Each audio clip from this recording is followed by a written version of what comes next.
Hello and welcome to the Joystick Division podcast. My name is Lucas and I'm here today with my fellow co-host David. We've got lots to talk about today, from a rumored Dino Crisis reboot to our first impressions of V1 Interactive's new game Disintegration, some juicy PS5 news, the return of Scalebound, and the debacle of Warcraft 3, along with lots more. Stick around. Baba Booey.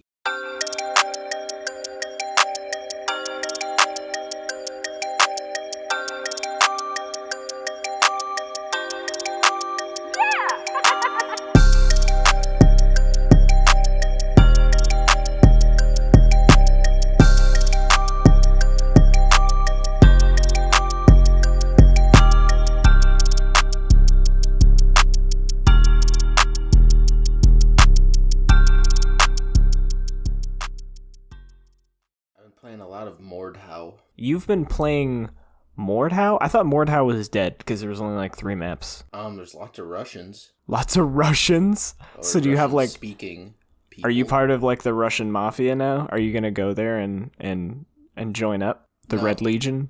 No, they completely destroyed me, so I'm scared. Ooh. I'm pretty sure they would do the same in real life, honestly. Just with more of an anal focus. Sticking fucking sword hilts up my ass. Yikes. Yeah, I was not good at that game, but I started to get better as I was playing. I was like, yeah, I'm really enjoying this. I just wish there were more than fucking 6 maps and 3 game modes. It's a fun time waster, but... Yeah. Agree. I've just been honestly catching up on more Destiny this week. There's so much for me to go through, and I have so little time. But I did finish the Red War campaign. I thought it was Started Curse of Osiris, which I'm liking a lot better. So we'll see how it goes. Yeah, so how about we jump into the question of the week? By the way, guys, if you want to leave a question for us that we might answer on the show, you can leave it in the pinned comment below on YouTube, or you can respond to us on Twitter, DM us, tweet at us in all caps, screaming. I'll respond to any of it, honestly. Like, we're always looking to engage with you guys, so leave your questions, comments, all that stuff. You can call us on our phone. I will give you my personal cellular phone number. Anyway, but the first question that we have in the show from a user, Bob Jones on YouTube, which we were just discussing, sounds like a CIA fugitive. He asked David, what's your favorite Halo? And I know we could do an entire podcast on this, but try and keep it concise. All right.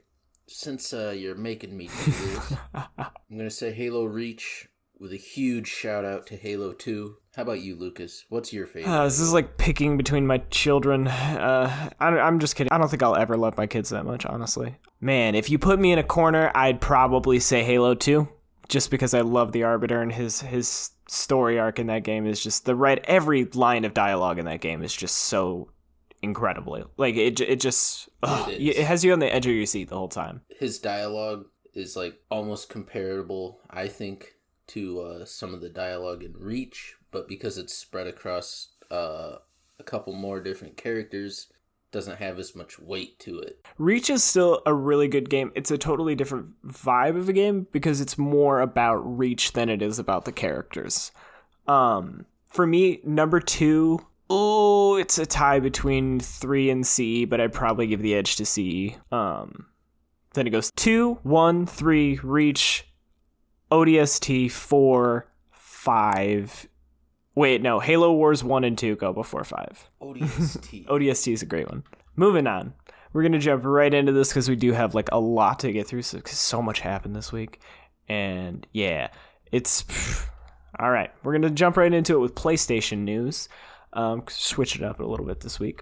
A report by way of Polygon suggests that remote play could soon come to the Switch, and hints at the possibility of a new PlayStation handheld. The article stated PlayStation games could soon be playable on all different platforms, if a recent survey is to be believed. Survey comes by way of Reddit user You Read It Here First, I hate him, who explains that they received the survey as an email from Sony. The survey itself was mostly focused on the remote play feature. According to the Reddit post, the survey discussed remote play on a variety of different devices, including the Nintendo Switch and Xbox One. It even asked about using remote play on non-gaming devices like Apple TV and Android. Also mentions a section about using a generic handheld device. So, to me, I don't know about you, but to me, saying like, oh, how did you feel about it on just like some generic handhelds and stuff, you know? How would you feel about that? It seems to me like maybe PlayStation is angling to bring back the Vita and kind of do something in conjunction with the Switch. I know that's kind of like a far-reaching assumption, but to me, it seems like the Switch has proved that there's a market for handheld gaming devices still. Like, it's still there. And if you can come out, especially with all this cloud gaming stuff that even Sony is pushing for, and say like, oh, here's another way to play that's really convenient for you. You can just like take your games on the go, which was already kind of what the PS Vita was. It was just, you know, smaller games and stuff like that. But yeah, I don't know. I think it could be a possibility. What do you think? Is this like totally outside the realm of anything, or? No, I could definitely be trying to piggyback off the success of the Switch. I mean, I didn't realize until when we did our last podcast, I was looking up like just some sales numbers, and the Switch, it fucking dominates, man. I love the PSP. I never played the Vita, so I assume it was just a better PSP. Actually, some people I still feel like preferred the PSP a little bit more, just in like the feel and things like that. But I know a lot of people have a really soft spot for the Vita, yeah. So yeah, but I would like to see them try this, honestly. I would like to see them give it another shot, like with this kind of technology. I don't understand what he means by he could play it on possibly Nintendo Switch and Xbox. They want to expand it to that, so like the app being on there. So like you would still have to buy everything through PlayStation's network, right? So they would still get all the money, but you would be able to play it on Xbox and things like that. I feel like that's like illegal and or would never be allowed by the other person. Yeah, that's why I think they're kind of like probably still in talks about it. I'm sure there would have to be some sort of royalties and like things like that. But they just made a deal with Microsoft over like cloud servers. So I don't know. People are starting to work together a little bit more. Well, yeah, it wasn't just recently, but it was like a couple of months ago. That's cool. I'll just leave it at that. Okay. Yeah, this is some interesting news swirling around there. All right. Capcom has been the comeback kid of this generation, and according to an insider on the Reset Era forums by the name of Dusk Golem, who correctly leaked the first details about the RE3 remake, states that a new Capcom IP is to be revealed soon after an initial delay due to Sony needing to rework the PS5. However, this is not the rumored Dino Crisis reboot, the name of which Capcom trademarked earlier this year. I'm not really concerned about the PS5 being reworked. Honestly, for the most part, it's pretty normal for consoles to get reworked.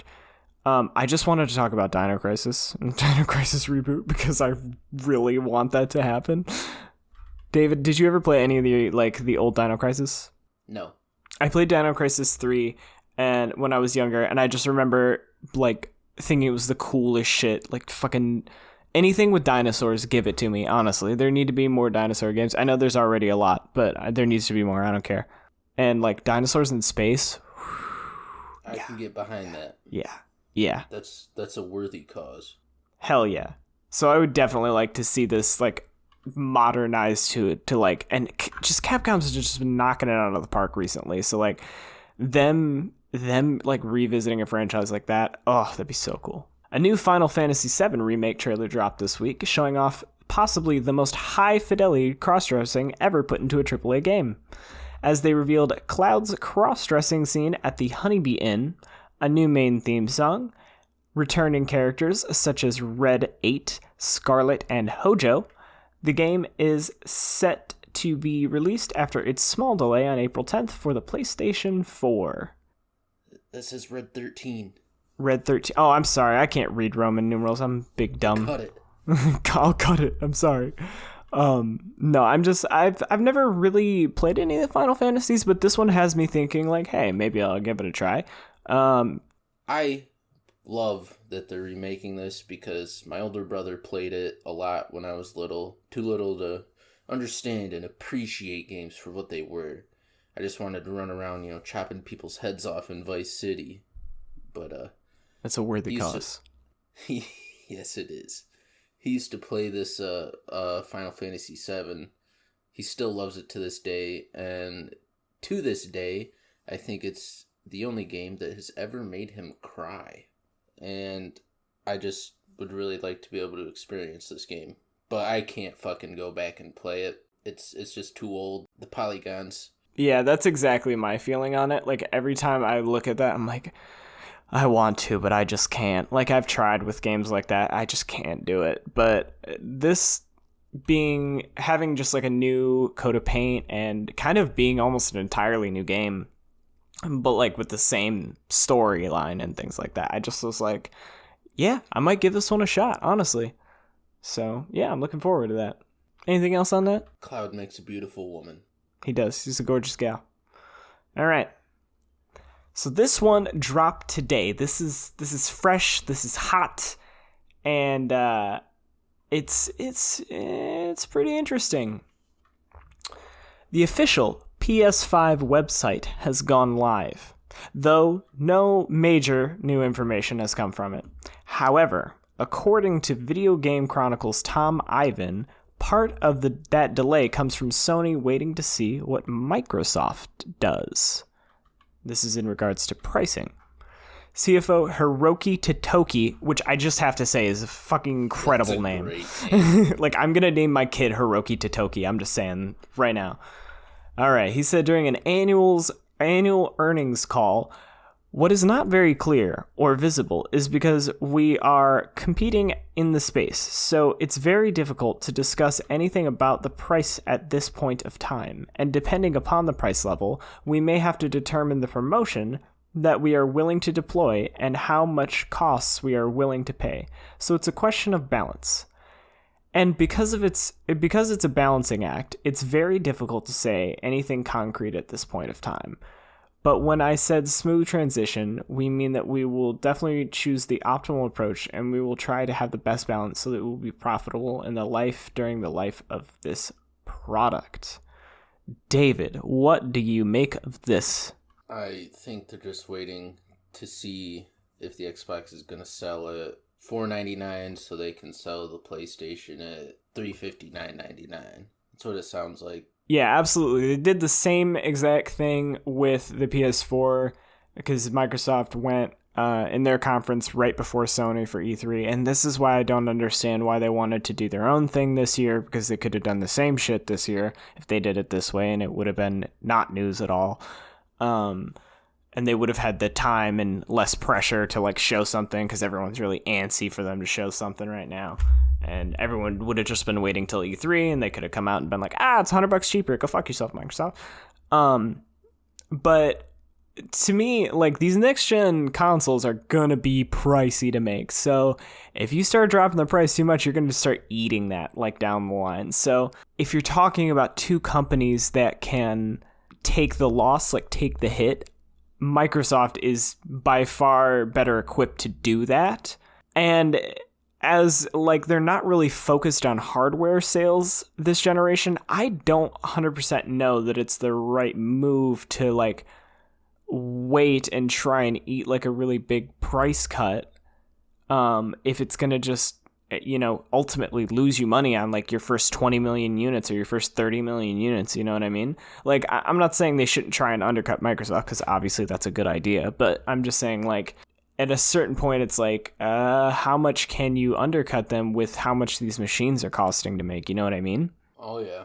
Yeah, so I'm not sure what they're going to end up doing, but it seems like they're kind of playing it pretty close to the vest because they were sending out tons of dev kits and they've like a long time ago and they've been reworking it and they've been just dead silent on this whole thing. So my guess is they're really waiting on Microsoft to make their first kind of moves. So we'll see how it goes.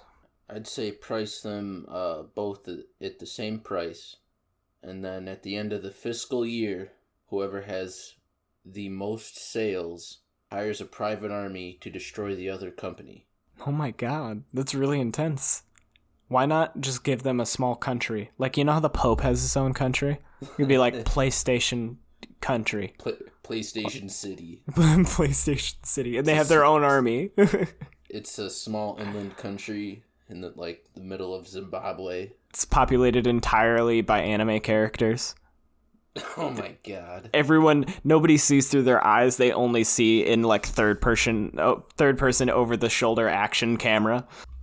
How fucking hard that would be. Like, just trying to pick something up in front of you. Like, I can't see this fork on the table because I'm in the way. That's why I was so glad that when Skyrim came out that you could do both, because it's like, I want to look at my dude with the cool armor, but I can't pick shit up in this mode. Like, yeah. I think all games should have that, just saying. Like, I love the opportunity to be able to switch between third and first person. Like, it just adds so much to a game, I feel like. Oh, yeah. Third person gives you that cinematic feel, and then first person is just very convenient. Yeah, and it's sometimes it's better for immersion, I feel like. Not always, but like I feel like you can be immersed with both equally, but like there are times where I'm like, I feel like that would have been cooler in first person. You know what I mean? Oh, yeah. David, take us into Nintendo news. Nintendo continues to quietly dominate as the Switch is set to receive yet another big-name port in the form of Obsidian's The Outer Worlds. The RPG was well received after its initial release in October of last year and was even nominated for Game of the Year at the Video Game Awards. Like we previously said, dominating with these ports, man. I think it all started with Witcher 3 was the big one, and then Skyrim was the first one. Remember? Skyrim. Yeah, they had the Zelda outfit in it. It looked like dirt.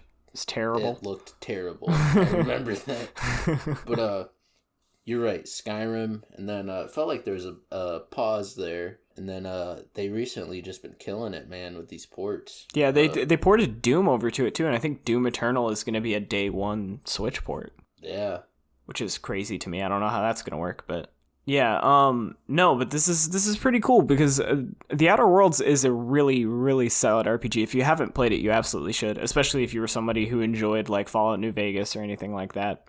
Or even if you didn't, I feel like it still feels a little bit like that, but the combat is a little more clean and it's not quite as janky. So like if those were kind of the things that turned you off about New Vegas, definitely give this one a shot. There's some really great characters in it, some great writing, dialogue, all that stuff. It's a really cool little world. It's not a super long game, especially for an RPG. Yeah, but it's a good game though. I really enjoyed it. I might be in the minority here, but I just didn't want to play after a certain amount of time. I could see that. It did get a little samey as you got on. I think for me, which I might just be a spoiled gamer, but... Oh, you are? There just wasn't enough, equipment. Like, there were basically, 3 types of guns with different skins, 3 types of armors, and just after a while, it felt like there was no, static benefit to progressing the game. Like, yes, I could uncover more story, but I wouldn't really be getting better equipment, and I just got bored. As an RPG, that really goes hand in hand, so I think you're spot on with that. That's a solid criticism. I personally story's a big thing for me, so I'm willing to push through games even if I don't necessarily love the gameplay for the story. But when it's coming to an RPG that you're sinking a lot of time into, you definitely want to have a good progression system. And I felt like, yeah, that was definitely an area that they could have done better in, for sure. We're not here to rip into the beloved studio. No, I still loved it. We have one more bit of Nintendo news. This is a big one. Despite rumors to the contrary, Nintendo president Shuntaro Furukawa... Does that not sound like something you would yell during sex? Like in Japan? I'm not sure. I'm not Japanese. Sorry to all of our Japanese listeners who I'm sure are very passionate about this show. But, I'm so sorry. Nintendo president has stated that Nintendo has, quote, no plans to launch a new Nintendo Switch model during 2020. This means that we won't be seeing a Switch Pro with beefier hardware this year. Yeah, so that's something that was very much believed to be happening. Like, people were adamant we were getting a Switch Pro this year, especially with the new consoles. Maybe, it just goes back to that age-old adage, if it ain't broke, don't fix it.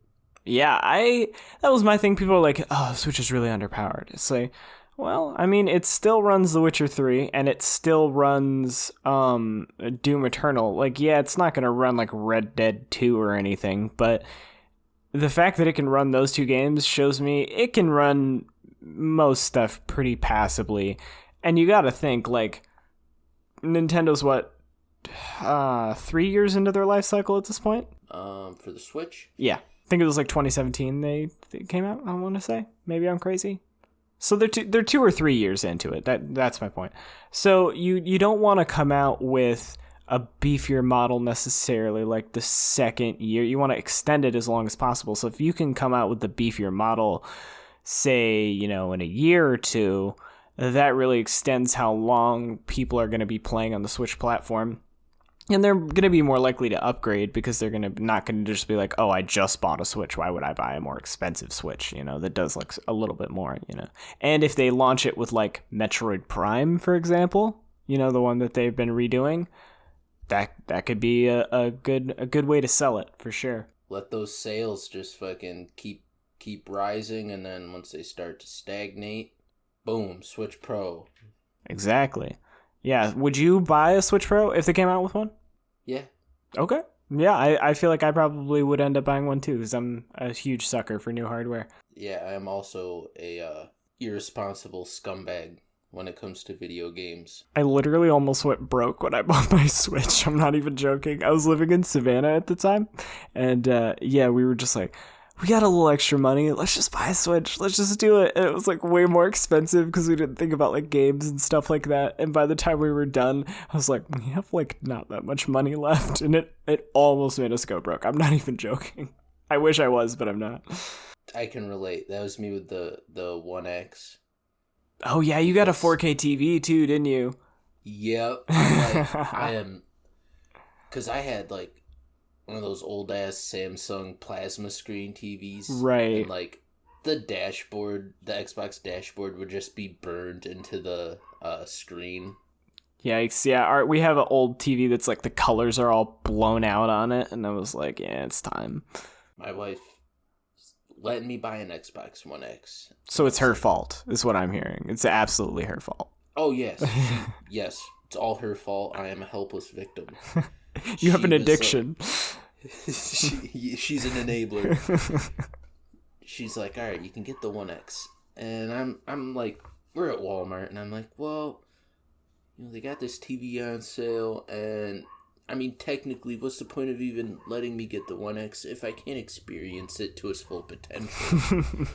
And, dude, I shit you not, we used, like, our debit card, a credit card, and we still had to run out to the car for change. Oh, no.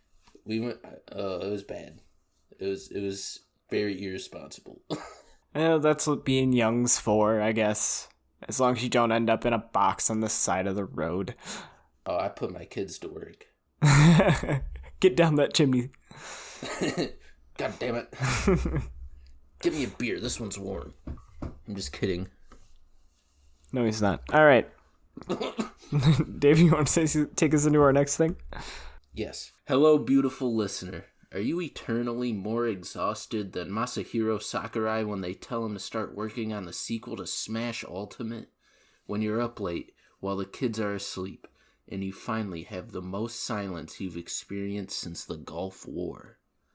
Do you find it hard to keep your eyelids close-pinned open? Well, friend, Rogue Energy has the answer to all of the problems life could possibly throw at you. They have tasty energy gaming drinks that'll keep you awake and keep your reaction times faster than a crack-addled 10-year-old. With great flavors like strawberry kiwi, a personal favorite, pink lemonade, and blue raspberry, there's bound to be an antioxidant-filled, gluten-free, paleo-friendly drink there to suit your epic gamer lifestyle. If you want your wife's boyfriend to stop teabagging you every time you 1v1 him with pistols only on Hang 'em High, use code JOYDIV at checkout. That's JOYDIV for 10% off anything in the Rogue Energy store. And let me tell you guys, this shit really works. I think I drank like fucking 3 cups of it the other day. I was up for like 3 hours on Mordhaud, just fucking going ham. Hacking off limbs, stabbing people in the face. Killing commies. Oh, are we? I don't think we're allowed to say that. About Brush is not... Lucas, There are no communists here. let me ask you a question. Yeah, what's up? Are you, or have you ever been, a card-carrying member of the Communist Party? 9? Answer me! I said no in German, damn it. Anyway. That's worse. Anyway. No, Rogue Energy. It works. It's delicious. Have you been taking them pills? Don't they sell pills or something like that? No, vitamins? That was a different brand. Different brand. Okay. I just got a free trial. David is essentially, he's like a guinea pig for different companies. Like, he gets paid so they can just do weird shit, like weird experiments on him. Like, he's got a tail and a lot of weird shit. Like, he glows in the dark. It hurts to sit. You're like and who is it? What's his name from Seinfeld? Shit, son of a bitch. In Shallow Hal. You know what I'm talking about? God damn it. Why can't I think fucking George. George, in Shallow Hal. Where he's got like the little tail. He's like, you want to pet it? Oh, good fucking. I've got like weekly shock therapy sessions with like Phil Spencer. He's like, "Hey there, gamer. You ready for your shock therapy session with Daddy Phil?" your special gamer shock therapy session for gaming. I'm like, this makes me like at least 50% better at Halo. He's like, oh yeah, buddy. Oh yeah. Just lean back. I'm twitching. All right. You want to move us into the Xbox news? Speaking of that. Let's do it. Everybody remembers that beautiful, successful platformer, Ori and the Blind Forest, which I've never played personally, but I've heard very good things. It's very pretty, and if you like platformers, it's very fun, and it will frustrate the shit out of you. Well, if you like that game, we have good news for you, because Ori and the Will of the Wisp has went gold. That means the game has shipped, and hard copies are now being produced. It is set to launch on March 11th on Xbox. Hey, so that's awesome for the studio, man. Like, it's always cool to see when a company finally gets to go gold, and they have that picture of like the whole team who just looks so exhausted, and like their entire lives are just completely drained from them, like somebody who's just been on an IV to survive for the past like 2 months or 6 months or 12 months, depending on if you're cyberpunk or not. Yeah, the crunch, it's sad, man. When they got little cots next to their desks sometimes, like, it's like, aw, you poor souls. And that's gonna be me someday, hopefully. I'm excited. I'm ready for it. I'm ready to sell my soul to the company store. Ready to get your shock therapy sessions? Oh, hell yeah, dude. In other news, according to True Achievement's Sam Quirk, hope I'm saying that right, Double Fine is hiring for an unannounced online multiplayer game. The now Xbox game studio, known for games such as Psychonauts, Brutal Legend, and the upcoming Psychonauts 2, posted 3 job listings for an upcoming multiplayer-focused game set to release on the next-gen Xbox Series X. Hell yeah, man. I fucking love Brutal Legend, and I don't think people give it enough credit. Oh my god. I was just thinking about that game the other day. Like, we need more games like that, because, like, not to sound all, like, self-righteous, but us metalheads don't get enough representation in video games. And, like, Doom is cool. Like, it's cool that there's, like, heavy kind of synth instrumental metal that's just, like, awesome. And you're killing demons and shit. But, like, I just feel like Brutal Legend has been the only game to really capture, like, that kind of imagery and stuff to just such a perfect degree. I know. Just, like, even the opening of that game is just so good. Like, I love it so much. It's so fun, too. Like, I was like, I don't know how I feel about this. A game where your weapon is a guitar as a kid. I'm Jack Black as a roadie. Yeah, I'm like, we'll see. And then I played it. I was like, I fucking love this. This is incredible. Right. Yeah. Double Fine rarely makes bad stuff, honestly. for sure. They're a really good, talented studio. Yeah, so what about this multiplayer game? Do you think it's going to have anything to do with an existing IP, or are they just going to like just do something crazy, kind of like Ninja Theory's doing with Bleeding Edge, or? Could be anything. It's up in the air right now. I would love for them to do a maybe like you know how they have those like hero arena shooters like Paladins and shit, Overwatch? Yeah. I think it'd be cool to see their take on a game like that. I think it would be cool, but I do feel like that's a trend that's kind of slowly dying, but we'll see. Especially That's like true. Yeah, like when Blizzard announced Overwatch 2, people were kind of like, but why? Well, I think part of that is because it's Blizzard. Like, why not just continue supporting Overwatch? Yeah, it is kind of unnecessary, but at the same time, I feel like people are kind of like over Overwatch as well. So I don't know. Like, it's still a popular game, but it's just not nearly like it was. I don't care for Overwatch. I liked it. I just got sick of it. I was like, this is the same thing every single time. It's the same problem with every hero shooter. It's like, yeah, this is fun for a little while, and then I'm like, all right, and we're doing the same shit every single time. So there's only so many heroes you can play as before it's not fun anymore. Yeah, and like the only game that really keeps that fresh for me are Halo and Siege, because Halo does such a good job with the sandbox being just like so crazy, like anything can happen, and Siege is also kind of similar in that way, in that just like anybody can do anything in any way and approach it in any way, and like your environment can be destroyed in different ways, and they're always adding like these new different characters with different abilities. It's just like, it's just very tense, and like that's the kind of thing that keeps me coming back to it. With Overwatch, I feel like I never play a match that's that different from the one that I just played. You know what I mean? Yeah, it's literally like almost identical, and that just, I mean, some people like that. Some people like the grinding, you know, to get to the next level and unlock more skins and shit. You know, it's the same way people play MMOs. You know, they do it for the grind because that's what they enjoy. Just personally, don't work for me. Yeah, I totally agree with you. But alright, let's move on to some Ninja Theory news. The creative director for Ninja Theory's upcoming 4v4 melee brawler, Ronnie Tucker, spoke to Business Insider this week, stating that they've really focused recently on the new player experience due to the game being released on Game Pass. Due to the wide player base available to them at launch, they want to capitalize and ensure that new players will be able to pick it up without being frustrated. This has led to many concerns over how subscription services like Game Pass are affecting developers. Now, from what I read around this, they're just beefing up the tutorial. Everyone's acting like they're, reworking the game to focus on noobs and fucking... I feel like it's getting blown out of perspective. Yeah, no, I totally agree with you. I think it's being really just kind of...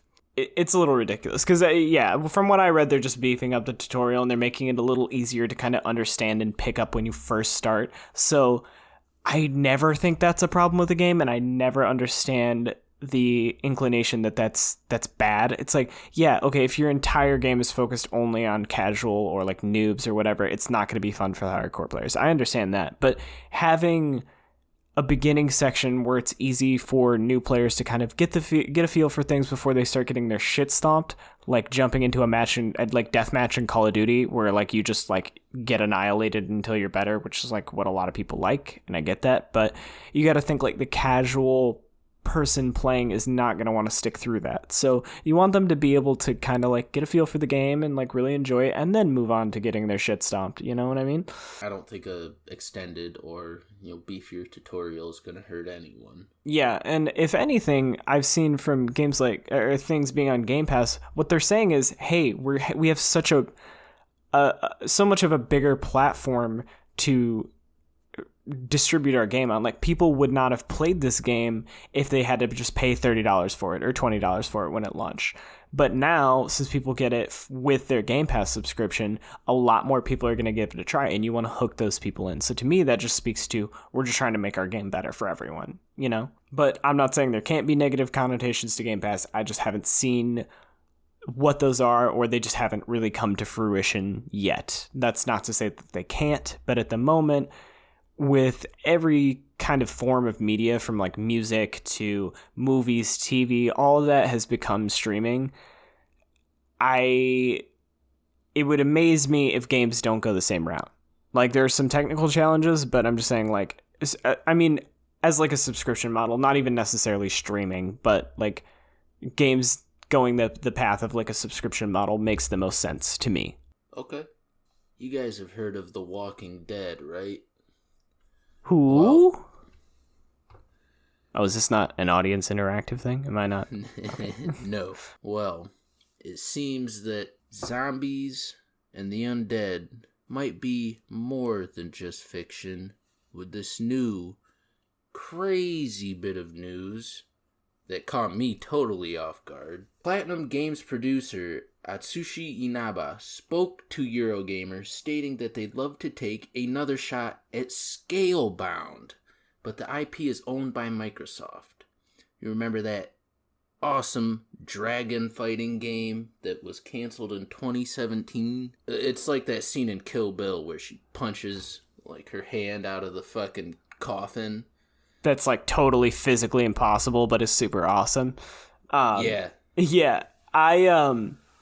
So like Scalebound really caught my eye when they showed it off. I was like, damn, this is a little weebish, but it seems pretty cool, honestly. Like, I mean, I could have done without him winking at the camera 5 times during the trailer, but anything with dragons, I'm like, kind of gave me a chub.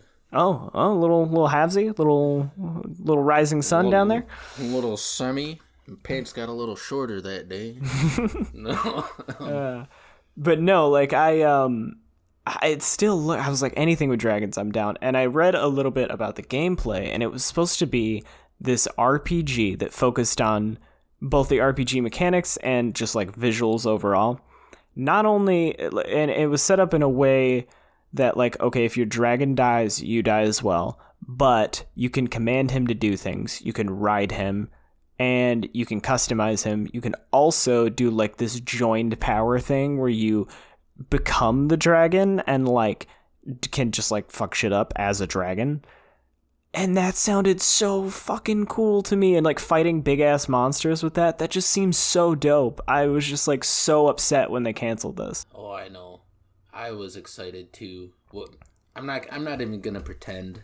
What really sold me is when I saw him wearing headphones and he listened to dubstep. It's pretty cool too. I hate that I liked that, but it was cool. I know.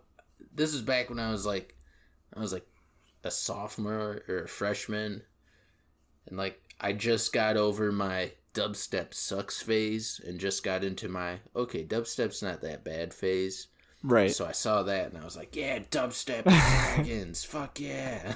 Yeah, and they canceled it, man. Yeah, there's some contention around kind of like how this was handled by Platinum Games and how they took some money from Tencent recently, but still had to do Fuck Tencent. We can talk about that in just a second. But they took some money from Tencent, and then they went on to ask players for money to fundraise for a game, like a Kickstarter, and then now they're like, yeah, we would totally buy the Scalebound IP from Microsoft. So it's like, do you have money or do you not have money? Like, I don't understand. And them just kind of like, apparently it was kind of Microsoft's decision to call it, as far as I can tell. So to me, that maybe says like they weren't really happy with what they were seeing or whatever it may be. But I believe in second chances. I would like to see the studio redeem themselves, and I would like to see it. I think it's a really cool IP, and even if Platinum Games doesn't do it, I would like to see somebody take a shot at it, because I think it's a really big waste of potential to just let it sit on the shelf. You know what I mean? For sure. But yeah, fuck Tencent. I understand, like, I have no problems with the companies that take money from Tencent, because if somebody sat down in front of me and was like, hey, we'll buy your company for $30 million, I'd be like, yeah, where's the check? I quit. Like, I would fuck off into the sunset. Retire. Yeah, exactly. Like, fuck all you guys. I don't care about this shit. But them buying into these American game companies and putting like these restrictions on what they can say and what they can do. I'm sorry, I'm not down with that. I'm not even sorry, I'm not down with that at all. Right. I don't Free think... Hong Kong. Hell yeah, dude. And I think they've made companies like Blizzard, Activision, kind of their bitch and stuff like that. Oh, for sure. They got them bent over backwards. They have destroyed some companies, and not that Activision couldn't do that before them, but they were working on it. Yeah, but I'm not a fan of all this Tencent money rolling in, man. I'm not. Yeah, it's pretty scummy. Blizzard. Speaking of Tencent and Blizzard, you want to take us into some Warcraft 3 news? Oh yeah. So I'm sure all of you RTS fans are living life on the edge right now, at the bottom of the bottle, on the edge of the roof. Full of pills. I don't know. It got dark. I'm sorry. The remake of the beloved RTS Warcraft 3 released this week to astoundingly bad reviews, putting it near the bottom of Metacritic's worst scores ever. And it is the worst reviewed game that Blizzard has ever made, and that includes Heroes of the Storm. So, just so you know. The game looks significantly worse than what was shown on BlizzCon, showed at BlizzCon, featuring barely updated graphics in some areas and not at all in others, while being filled to the brim with bugs and glitches and kill screens. This continues Blizzard's Matrix-esque plummet from grace as the once esteemed developer continues to drown itself in bad press. Yeah, I played the original Warcraft 3, and it's a game that I really enjoyed, and like I don't play a lot of RTSs, but it was still a game that I was like hell yeah, and I was like, I had totally forgot that they were doing this remaster. Like I saw it and I was like, hell yeah, I'll buy that, and then I totally didn't. It slipped off my radar completely. It went pretty quiet. Yeah, and then now I'm seeing all this advertising for it on all these articles about how bad it is, and it's like, ooh, you gotta love it. It doesn't look like what they promised, and now they're trying to kind of backpedal and say, oh, well, that wasn't exactly what we said it was going to be. And it's like, nah, you were trying to pull a fast one, and you did. But now they're offering automatic refunds to people if they want them, so I guess that's good. But at least it's not Bethesda. But yeah, I was gonna, yeah, but that was surprising to me. I did not expect them to throw out refunds that fast. So, I get respect for that, but well, they just cannot have more bad press. That's the thing. It's no. like, and I gotta hand it to the Blizzard fans out there. You guys are fighting the good fight with those Metacritic scores. Speak with your voices, use your reviews, speak with your wallets. Wallets, yes. Mm-hmm. Yeah, it reminds me of back in the day when Bungie was just falling apart at the seams and losing all those like high profile people that just really were what made their games special. Marty O'Donnell and I'm blanking on his name right now, but the guy that wrote Halo 2, who is incredible, and they scrapped his entire story. I don't know why I cannot think of his name right now, but Joe Staten. There we go. Anyway. It just reminds me of kind of that time when Activision had taken over Bungie because they were like, we want to be independent, and sold their soul to Activision. Makes no sense. It reminds me of that because it's just like this big corporation puppeting the corpse of a once beloved game developer, and they're just like, it's totally the same company. Come buy our stuff. Our loot boxes. Tencent wearing a Blizzard mask. Exactly. It's like wearing the dead carved off face of what was once Blizzard. Did you know that? Exactly.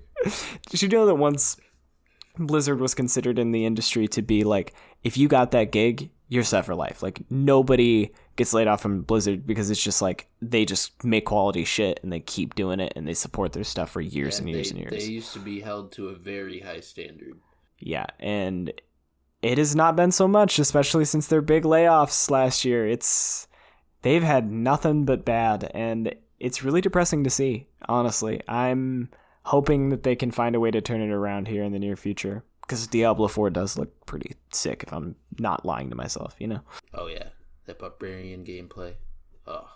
All right, so let's move on to our thoughts on V1's Disintegration beta. This is something that we have been looking forward to a lot because speaking of old Bungie, Marcus Leto, the creator of the Master Chief, for those who don't know, and the co-creator of Halo, he owns this. He also worked on Destiny. He's responsible for all those art styles. Oh, really? Yeah. So right on. Yeah, I just jive with his art style so much. Like if I could work for him, I would shit my pants. Almost cried when he liked my tweet the other day. Anyway, but no, we played the Disintegration beta. David, why don't you go ahead and start with your thoughts, and then I'll give you mine. I really, really like the artistic style.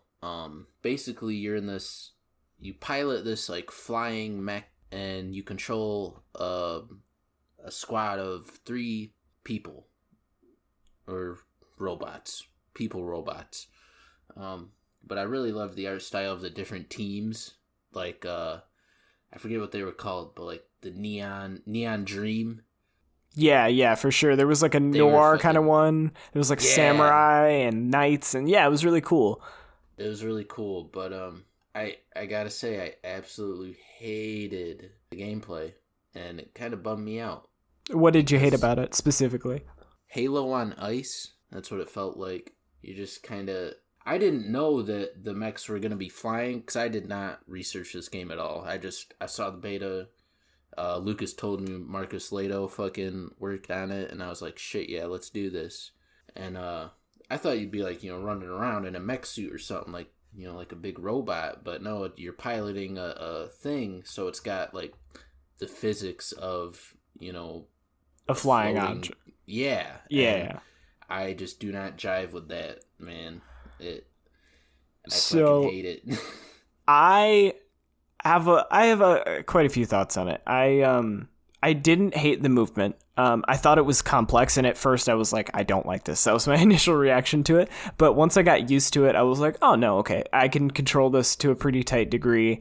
So yeah, like I got used to the flying, but I will say it did take some time. I think the potential of the idea is so incredible, like having squads while you're kind of directing from the air and fighting, and it's like a mix of an RTS or like a squad based like XCOM style thing, except not turn based, with like a flying game and a first person shooter all wrapped into one. It's really hard to describe, but it's really interesting, and it's really unique idea. It reminds me of Titanfall. Really? Yeah, I guess I can kind of see that. Like, just in the, like, idea. Not gameplay-wise. They're not even close, but, like... Yeah, I totally get you. I didn't have a problem... So, like, once I started playing a little bit, I didn't have as much of a problem with the movement. My biggest issue came from actually the combat. Because there were times when I was, like, shooting somebody for, like, 20 minutes and nothing would happen. It was like I'm shooting a tampon gun at somebody. And I was like, all right, well, this is kind of frustrating. And so, like... It's cool because depending on the teams that you pick, you have different weapons on your mech. So, like, some have, like, a crossbow, some have, like, more like shotgun style, some have more, like, miniguns. And that's really cool. It sort of mixes in, like, a hero shooter element a little bit. But there were some weapons that were just so clearly, like, the crossbow was dog shit. Like, very clearly not great. And, like, there were just something, like, yeah, I don't know, just the shooting just felt kind of off. Like, it really needs to be beefed up and do more damage. And yeah, so like it was really cool to be flying around and seeing like your guys fighting other dudes on the ground while you're in like a dogfight in the air. I wish they would almost speed up the flight a little bit and then up the damage too, just to make it a little more intense, because it felt like there was still just like there was a certain degree of positioning with it, yeah, but like I don't know that that's its strength necessarily that they should play to.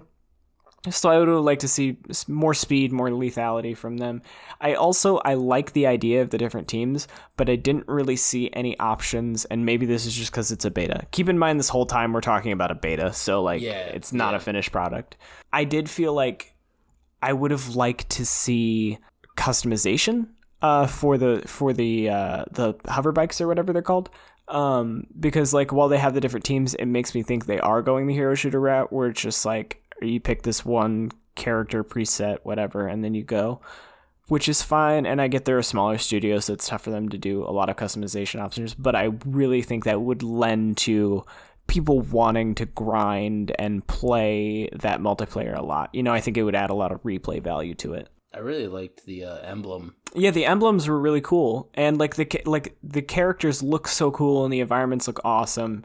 It's a really beautiful game. I love his art style so much, and like I think this game has a ton of potential. And there's a full campaign too, and it's only going to be $40 when it comes out. So like, I really think that it has potential to be something really cool. There's just some areas that really need to be tightened up, I think. Just put the mechs on the ground, you know?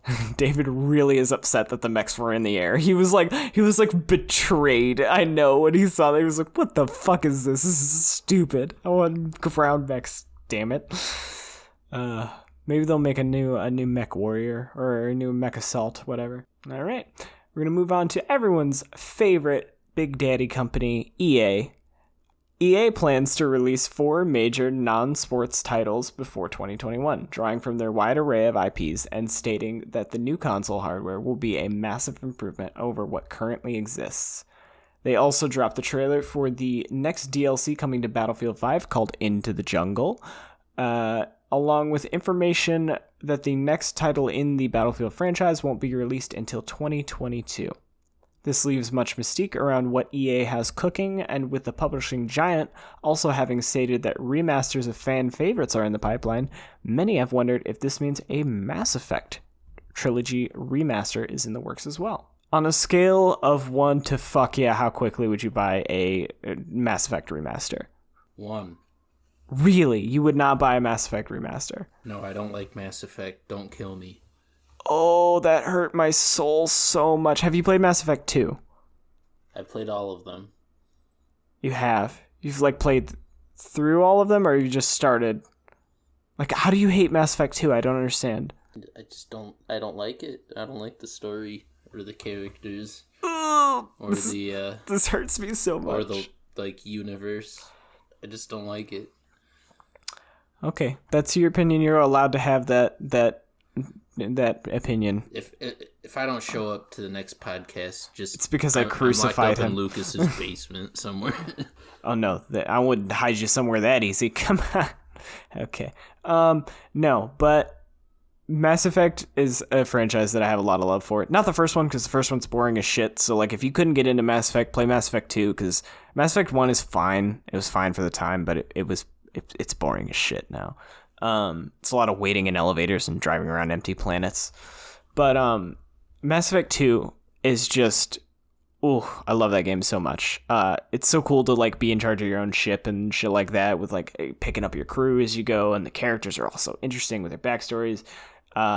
Really love it. I wasn't as big of a fan of certain parts of Mass Effect 3. I hate Kai Lang, or whatever his name is. I think he's a terrible character.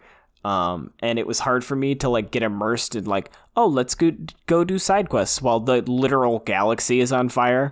So like, it was cool to see the scale of that, but it also kind of took away from the RPG elements that I really loved about the second one.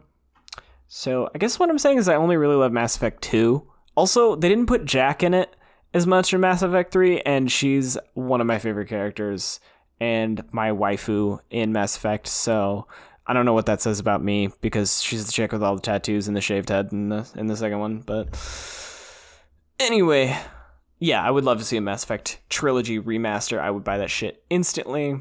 Not a big Battlefield guy, but it does seem like a pretty cool DLC, and I'm interested to see what EA announces this year. David, you got anything? Besides quietly hoping for a new Star Wars game.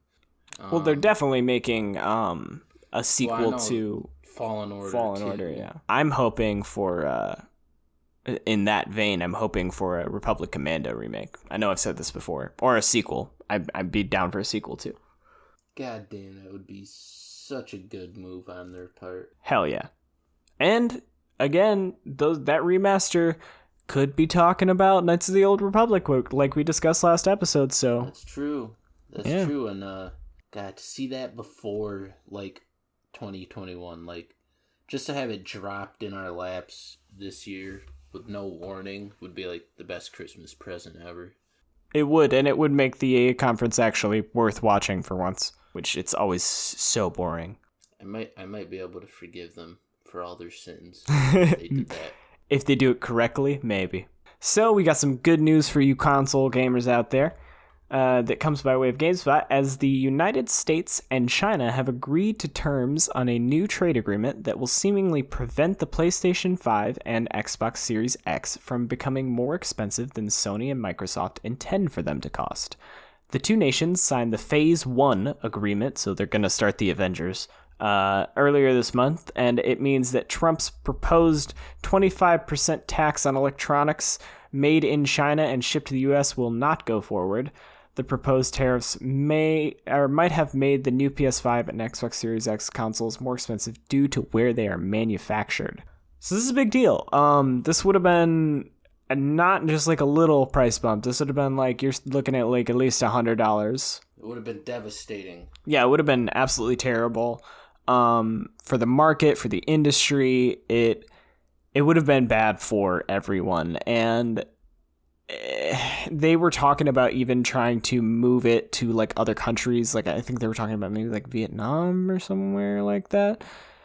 And yeah, somewhere else that can exploit young foreign kids for no work to, work themselves to death. Fucking pennies. Yeah. Which is disgusting, but I'm not in charge of these things. Anyway, moving on, because that one's kind of a short little nice nugget of news. In a YouTube stream, City State Entertainment design Mark Jacobs revealed co-op PvE game Ragnarok Colossus. The announcement has sparked an angry reaction from backers of Camelot Unchained, the spiritual successor to Jacobs' previous game, Dark Age of Camelot. Camelot Unchained began life as a Kickstarter in 2013 and raised over $2.2 million. When will you people stop giving people your money? They're never going to make your game. Looking at you, Star Citizen. Nearly 7 years later, it is still without a release date. Backers had hoped for Camelot Unchained news from Jacobs' stream, either a release date for a beta, an update on progression, or even new footage of the game in action. Neither came.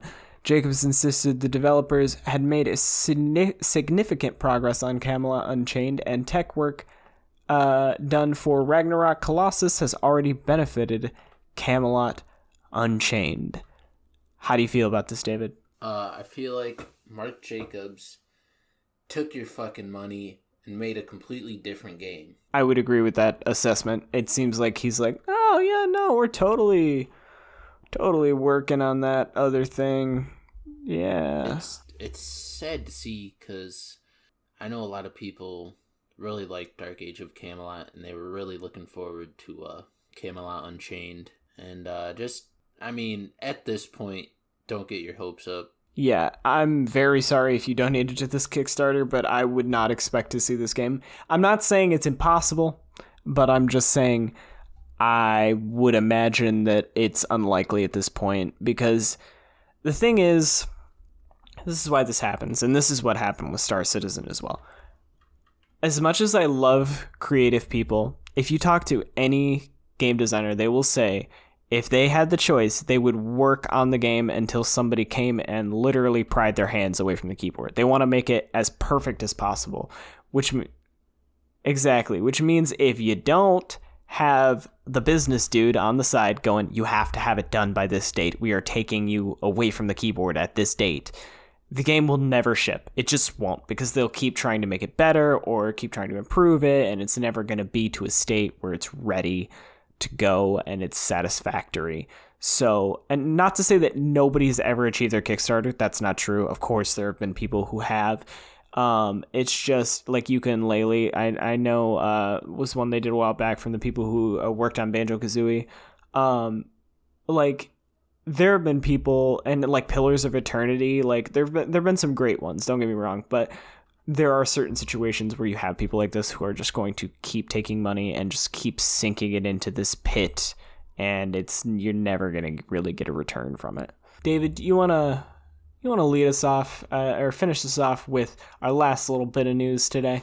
After receiving a $100 million investment from Chinese company NetEase, a series of job postings has hinted on what Bungie might be working on next, in addition to updating Destiny. A posting for an incubation art director, which I have no clue what incubation art directors do. I've never actually heard that term before, but I'm assuming it means the art director for while they're developing the idea would be my guess, but that's a total out of left field guess. I have no idea. I've only ever heard art director, so I don't know. But the ad read says, "Are you on a mission to create games that bond players together into deeply invested communities? Would you like to work on something comedic with lighthearted and whimsical characters? Do you think a lot about how art impacts gameplay, how character design can enable fan cosplays, or how character poses and environments speak to different cultures all around the world?" Clearly, this new game might be a fucking funny game. It feels like an MMO to me in the way that they say how art impacts gameplay. I mean, obviously that's kind of a general one, but how can, like, with fan cosplays and how character poses and environments speak to different cultures around the world, that to me screams MMO. And it seems like they kind of wanted to make one with Destiny, but they didn't really get a chance to make like a true MMO. Well, Destiny is considered, I think, like a MMO light. Yeah, like a Division, like looter shooter / MMO type thing. Yeah, and I'm wondering if they're gonna do another light MMO, or if they're gonna go full out balls to the wall MMORPG. Either way, I'd love to see what they do. While it's not the same team that made some of like my favorite games, in existence, they still have a really solid team of developers over there, and I still feel like they're doing pretty good work, and I'm glad to see them independent, kind of, despite taking $100 million from NetEase. More of that China money rolling in. I'm not super like yay about that, but I'm glad to see them working on stuff that they want to work on. I feel like that passion really comes through when you're talking about games specifically, because like if creators just don't like what they're working on, I think it really shines through. So I'm glad to see them getting to make whatever their vision is, and I would love to play a comedic game. I would love to, like, I feel like you really don't see that very much, so I would really love to see that. You get those quirky games like Human Fall Flat, or like Trover Saves the Universe, or things like that. That game by the Rick and Morty creator, Justin Roiland. What? The game by the Rick and Morty creator, Justin Roiland, Trover Saves the Universe. He made a game? Yeah, he did. It was. Oh. It looked bad to me, but I've heard it was pretty okay. You just don't see full-fledged games like Conker's Bad Fur Day. Oh my god. Flower titties, bring them on. Fucking singing shit. I love that. Yeah, Conker's Bad Fur Day was an incredible game, and I would love to see that remade, or like a sequel to that in that universe. Give it to me. Yeah, you really don't see that anymore. Like I'm really glad to see people being able to branch out a little bit more. I feel like these subscription passes and things are allowing creators to kind of be a little more wild with what they make. So that's really cool to see. But I just want to say thank you guys so much for listening and for just watching this, engaging with us, following us on Twitter. All that stuff is really, really helpful, and we are very passionate about this show, and we appreciate all of you. We'd love to see you guys comment, feedback, ask us questions. Yeah, give us feedback. If you hate the show, let us know why. We want to improve and get better. So tell us what you like, what you don't like, and ask us questions, do all that stuff. We love to engage with you guys. So I think that's all we got for today, and we will see you next time. Thanks for tuning in to the Joystick Division podcast. If you have questions you'd like us to answer on the show, tweet them at us at JoystickDP. If you'd like to support the show, please leave us a review, like, or subscribe. All of those things help the show immensely, and we appreciate all of you. Thanks for listening.